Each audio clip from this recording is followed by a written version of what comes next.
Assalamualaikum warahmatullahi wabarakatuh. Perkenalkan, nama saya Muhammad Iqmal Maulal Azam dengan NIM 24125000000528. Di sini saya akan menjelaskan tentang penelitian saya, yaitu rancangan infrastruktur teknologi informasi di Barbershop Ubay Haircut, Batialit, Jepara.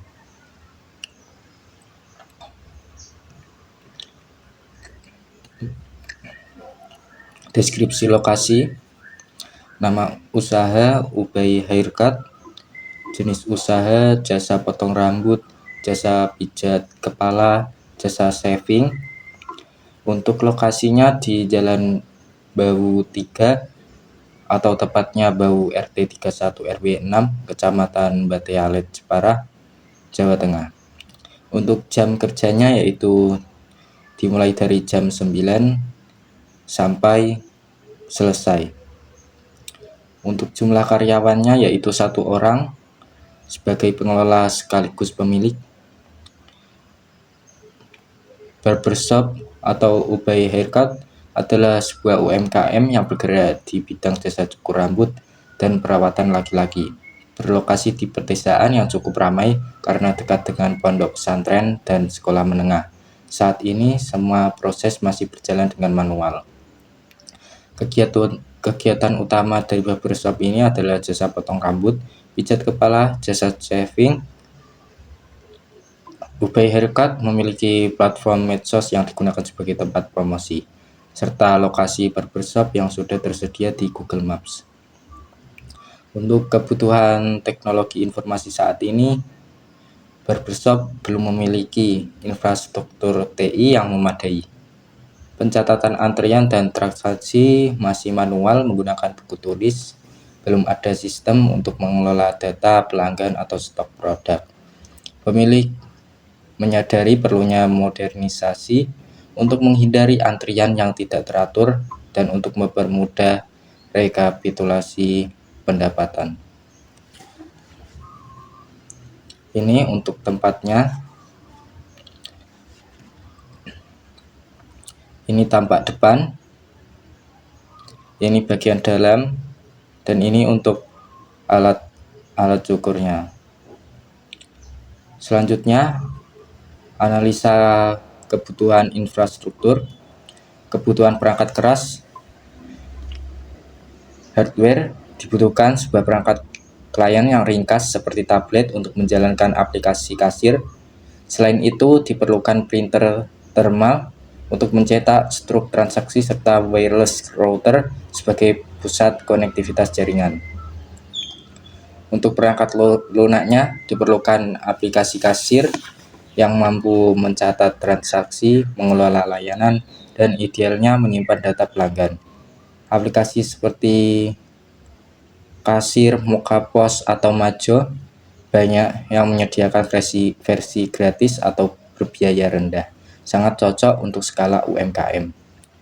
Untuk kebutuhan internetnya, koneksi internet yang stabil diperlukan untuk menjalankan aplikasi pos berbasis cloud, memproses pembayaran non-tunai jika dikembangkan, dan menyediakan fasilitas Wi-Fi gratis bagi pelanggan yang menunggu. Mengingat lokasi dan skala usaha, langganan internet dasar misalnya 20-30 Mbps itu sudah cukup, sudah memadai. Untuk kelemahan dan peluang perbaikan, kelemahan saat ini pencatatan manual, rentan terhadap kesalahan dan kehilangan data. Yang kedua, tidak ada data historis transaksi yang terstruktur untuk analisis keuangan. Yang ketiga, antrian yang tidak terkelola bisa menimbulkan ketidaknyamanan bagi pelanggan.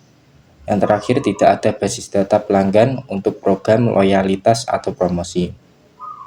Peluang perbaikan: yang pertama, efisiensi. Digitalisasi transaksi mempercepat proses pembayaran dan rekapitulasi harian atau bulanan. Yang kedua, profesionalisme. Struk pembayaran digital atau cetak meningkatkan citra profesional usaha. Yang ketiga, pemasaran. Dengan data pelanggan, pemilik bisa mengirimkan promosi atau info terbaru melalui WhatsApp. Yang keempat, pengalaman pelanggan, fasilitas Wi-Fi gratis dan sistem antrian yang jelas akan meningkatkan kenyamanan pelanggan. Selanjutnya, rancangan infrastruktur TI.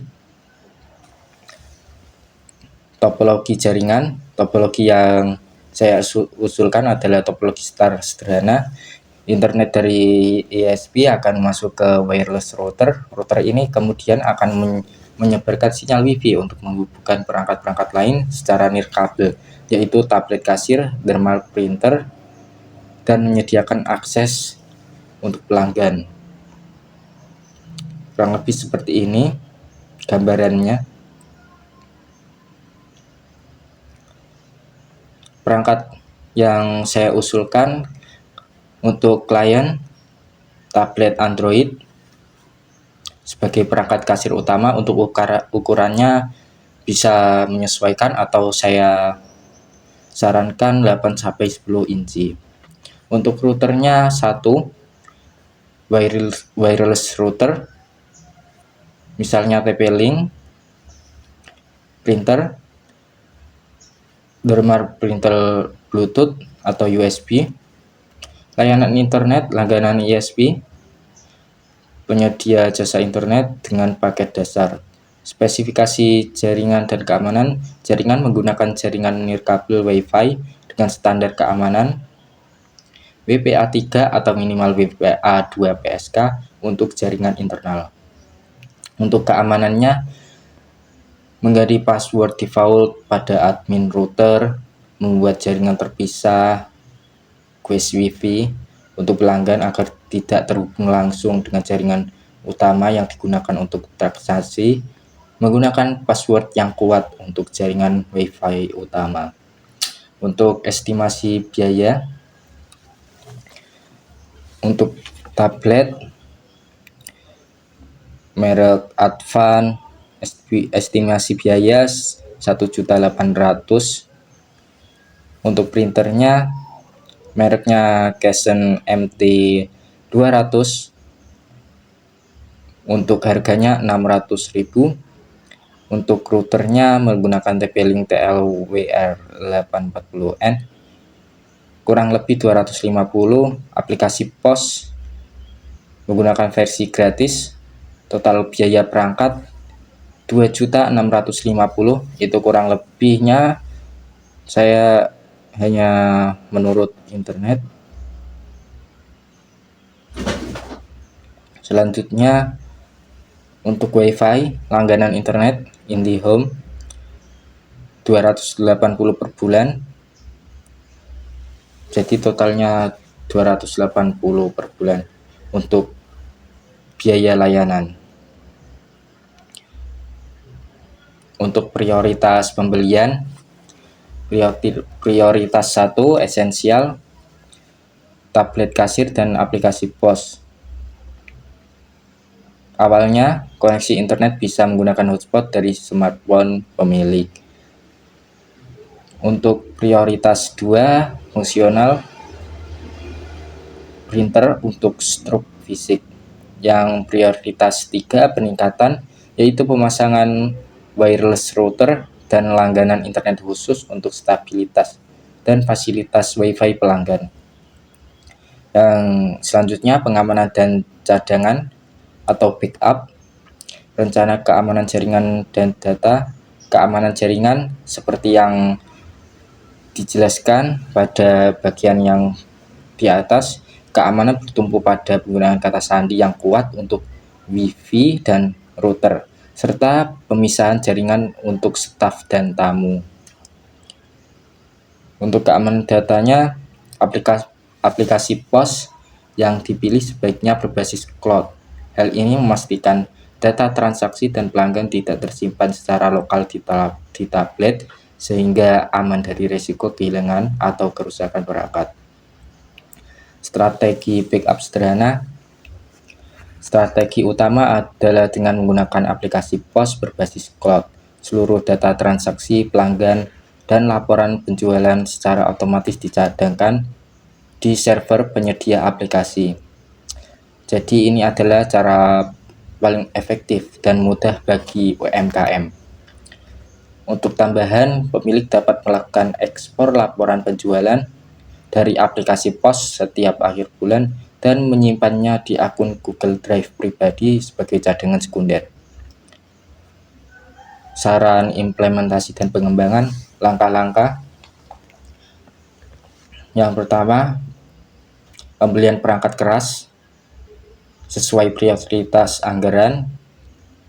Yang tahap kedua, pemasangan dan konfigurasi layanan internet serta wireless router. Yang selanjutnya tahap ketiga, mengunduh dan melakukan pengaturan awal aplikasi pos di tablet seperti memasukkan daftar layanan dan harga. Yang selanjutnya tahap keempat, uji coba, melakukan simulasi transaksi dan pemesanan hingga pencetakan stok untuk memastikan semua berjalan lancar. Yang terakhir, pelatihan. Pemilik membiasakan diri dengan sistem baru selama 1-2 hari sebelum diterapkan sepenuhnya agar lancar. Saran pengembangan kedepannya, sistem booking online. Jadi bisa memesan agar